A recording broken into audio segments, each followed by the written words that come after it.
और देखिए, देश को अंतरिक्ष के क्षेत्र में एक बड़ी उपलब्धि हासिल होने वाली है। दरअसल इसरो 13 जुलाई को चंद्रयान 3 लॉन्च करेगा। चंद्रयान 3 की लॉन्चिंग श्रीहरिकोटा के सतीश धवन स्पेस सेंटर से दोपहर 2:30 बजे होगी। इसरो चीफ एस सोमनाथ ने इसकी जानकारी दी है। अगर चंद्रयान 3 का लैंडर चांद पर उतरने में सफल होता है तो भारत ऐसा करने वाला चौथा देश बन जाएगा। इससे पहले अमेरिका, रूस और चीन चंद्रमा पर अपने स्पेसक्राफ्ट उतार चुके हैं। गौरतलब है कि चंद्रयान 2 मिशन को 22 जुलाई 2019 को लॉन्च किया गया था।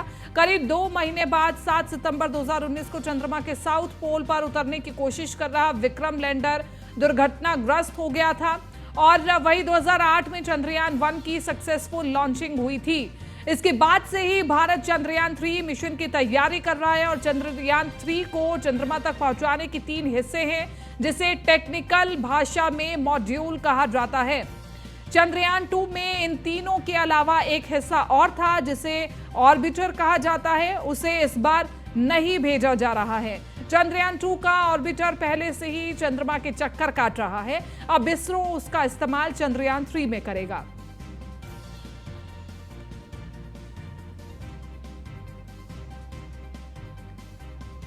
तो देखिए, ये भारत की बड़ी उपलब्धि होगी। भारत का मिशन चंद्रयान 3 जारी है।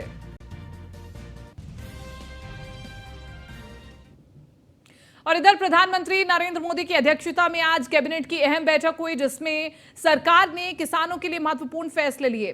सूचना और प्रसारण मंत्री अनुराग ठाकुर ने बताया कि सरकार ने 2023 से 24 के सत्र के लिए गन्ने का उचित और लाभकारी मूल्य 10 रुपए क्विंटल बढ़ाकर के 315 रुपए प्रति क्विंटल किया गया है।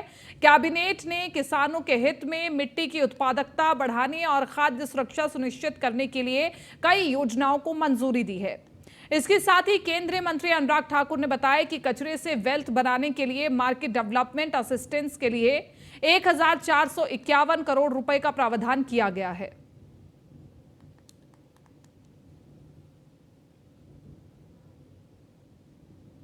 केंद्रीय मंत्री स्मृति ईरानी ने कांग्रेस नेता राहुल गांधी के विदेशी दौरे को लेकर के सवाल उठाए हैं। स्मृति ने प्रेस कॉन्फ्रेंस कर कहा कि राहुल गांधी जॉर्ज सोरोस से जुड़े लोगों से क्यों मिले।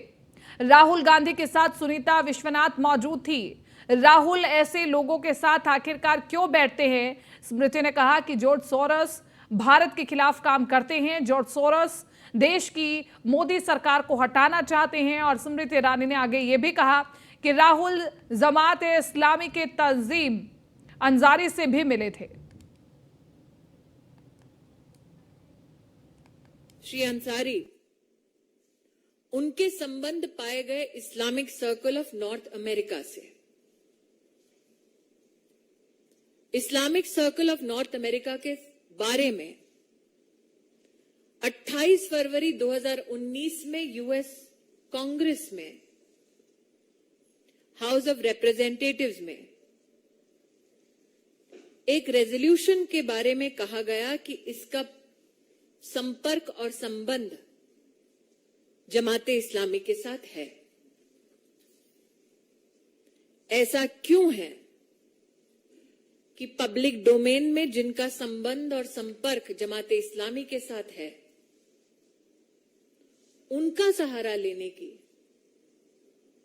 कांग्रेस पार्टी को नौबत आ पड़ी। जॉर्ज सोरोस का और उनके द्वारा फंडेड संगठनों का राहुल गांधी से ताल्लुक नया नहीं पुराना है। एक और प्रकाशन में यह स्पष्ट हुआ है, इंटरनेट पर भी ये फोटोग्राफ्स उपलब्ध हैं। सलील शेट्टी नाम के एक सज्जन ने, जो ग्लोबल उपाध्यक्ष हैं ओपन सोसाइटी के, जॉर्ज सोरोस के संस्थान है, उनके साथ राहुल गांधी ने भारत जोड़ो यात्रा की। गांधी पर सीधे तौर पर हमला बोला है और राहुल गांधी से चंद सवाल किए हैं कि विदेशी दौरे पर जब राहुल गांधी जाते हैं तो उन लोगों के साथ बातचीत और चर्चा और या फिर टेबल शेयर करते हैं जो कि भारत के दुश्मन हैं, जिनका संबंध जमात इस्लामी से है। आखिरकार ऐसा क्यों है कि गांधी परिवार को नौबत आन पड़ी जमाते इस्लामी के लोगों के साथ चर्चा करने की। कांग्रेस के वरिष्ठ नेता राहुल गांधी मंगलवार को करोल बाग की साइकिल मार्केट पहुंचे। उन्होंने यहां मार्केट के वर्कर्स और साइकिल व्यापारियों से बातचीत की।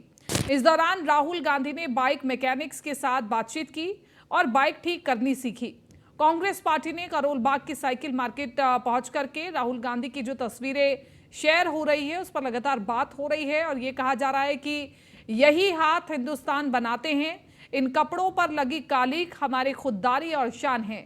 ऐसे हाथों को हौसला देने का काम एक जननायक ही करता है।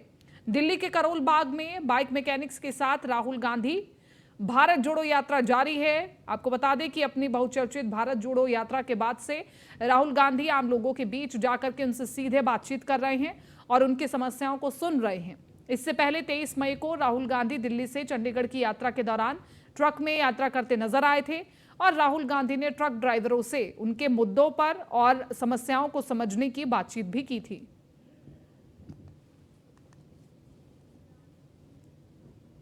दिल्ली में आज छत्तीसगढ़ कांग्रेस की बैठक हुई और इसमें कांग्रेस के राष्ट्रीय अध्यक्ष मल्लिकार्जुन खड़गे, महासचिव सी वेणुगोपाल, सांसद राहुल गांधी, छत्तीसगढ़ प्रभारी कुमारी शैलजा के साथ ही प्रदेश के मुख्यमंत्री भूपेश बघेल और कई कैबिनेट मंत्री सहित वरिष्ठ नेता शामिल हुए हैं।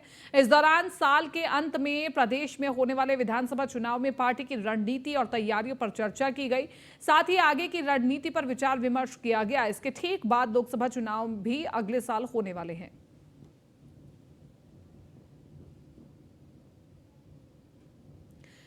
तो छत्तीसगढ़ को लेकर के कांग्रेस की बड़ी बैठक, क्योंकि आगामी चुनावों को देखते हुए अब कांग्रेस भी सक्रिय हो गई है। लगातार बैठकों का दौर शुरू हो चुका है।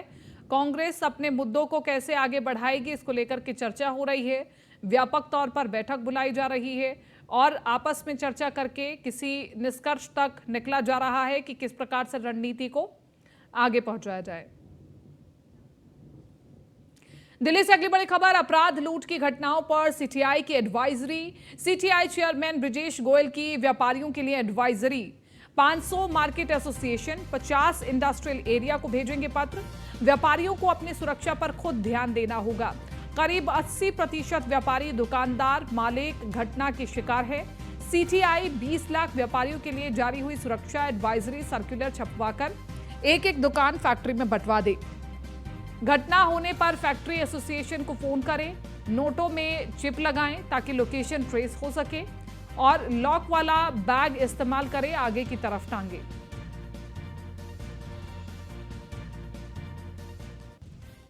दिल्ली से अगली खबर बता दें, दंपति का शव मिलने से मचा हड़कंप। नरेला इलाके में मिला पति पत्नी का शव। पत्नी की हत्या के बाद आत्महत्या की आशंका जताई जा रही है।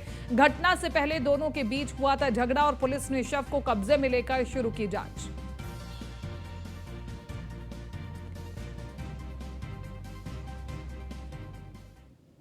न्यूज वन इंडिया से खास बातचीत के दौरान पूर्व केंद्रीय मंत्री और बीजेपी नेता मुख्तार अब्बास नकवी ने कहा कि अमृतकाल में समान नागरिक संहिता पर मंथन चल रहा है। मुझे उम्मीद है अमृत जरूर निकलेगा।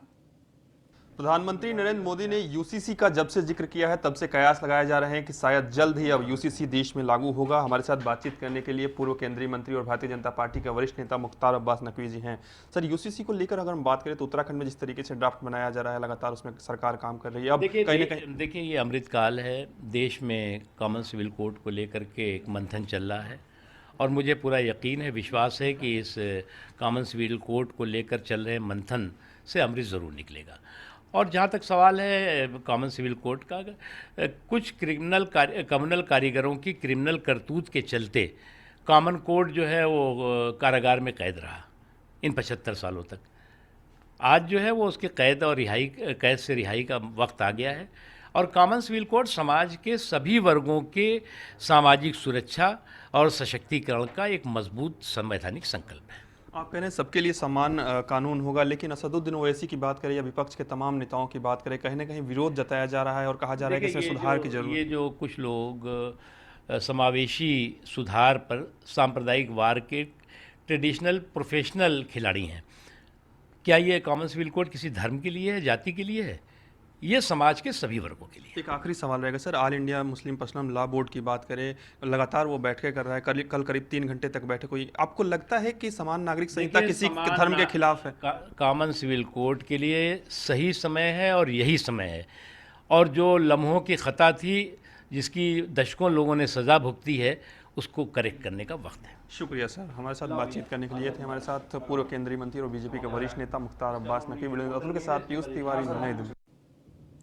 इधर राजधानी दिल्ली के करोल बाग विधानसभा में एसडीएम ऑफिस करोल बाग में काम करवाने के लिए आने वाली आम जनता के बैठने के लिए फैसिलिटेशन सेंट्रल बनाया गया, जिसका आज आम आदमी पार्टी के विधायक विशेष रवि के पिता द्वारा फीता काट करके शुभारंभ किया गया। आज आपके एसडीएम ऑफिस के बाहर जिस तरीके से पहले नाम मात्र की व्यवस्थाएं थी, बारिश सर्दियों में लोग परेशान होते, लेकिन आपकी सहमति और विधायक जी की वजह से आज इतना अच्छा काम हो, क्या कहेंगे इस पर? ये इसकी बहुत समय से इसकी ज़रूरत थी, लेकिन किसी कारणवश ये हो नहीं पा रहा था। तो अब इसके अंदर जब विधायक जी से बात करी तो उन्होंने बड़ा पॉजिटिवली लिया और कहा कि हाँ ये इसकी ज़रूरत है। तो इधर 2-3 लोगों की ज़रूरत होती है, 2-3 कामों के लिए लोगों की ज़रूरत होती है। सबसे पहले तो ये कि उनको वेट करने के लिए एक ऐसा एरिया होना चाहिए जहाँ पे धूल, मिट्टी, आंधी, बरसात, गर्मी से वो बच सके। अब इधर वो सारी सुविधाएं नहीं थी, ये जगह हमारे पास खाली पड़ी हुई थी, तो इसके अंदर फिर विधायक जी ने बोला कि हम इसके अंदर एक वेटिंग हॉल बनाते हैं। वेटिंग हॉल के साथ में फिर ये भी जरूरत पड़ी कि जैसे कई बार बच्चे आते हैं या भाई बहन आते हैं साथ में या पेरेंट्स आते हैं, अगर उन्हें कोई वॉशरूम वगैरह यूज़ करना हो, वॉशरूम की बड़ी दिक्कत थी। तो इसके अंदर फिर वॉशरूम भी सारे के सारे बनाए गए, लेडीज़ के लिए अलग, जेंट्स के लिए अलग और फिजिकली हैंडीकैप जो उनके लिए अलग। पूरी करोल बाग की जनता बहुत बहुत धन्यवाद करती है और विधायक जी की सोच अच्छी है, इसलिए उन्होंने पब्लिक की जो भी परेशानी थी उसको देखा, उसकी वजह से आज हम यहाँ अच्छे काम के लिए हम यहाँ खड़े हुए हैं। और एसडीएम सर ने जितना भी कहा, क्योंकि परेशानी हम सबको ही थी और करोल बाग की जनता कोई भी ऐसा नहीं है जिसका यहाँ पे काम ना पड़ा हो, और हर काम के लिए यहाँ 2-2 घंटे वेटिंग करना, इंतज़ार करना, बारिश में, धूप में, गर्मी में लोग यहाँ खड़े रहते थे और किसी का काम हुआ, किसी का काम नहीं हुआ। उसके लिए आज एक पहल है और आगे भी हम इसमें सहयोग देते रहेंगे।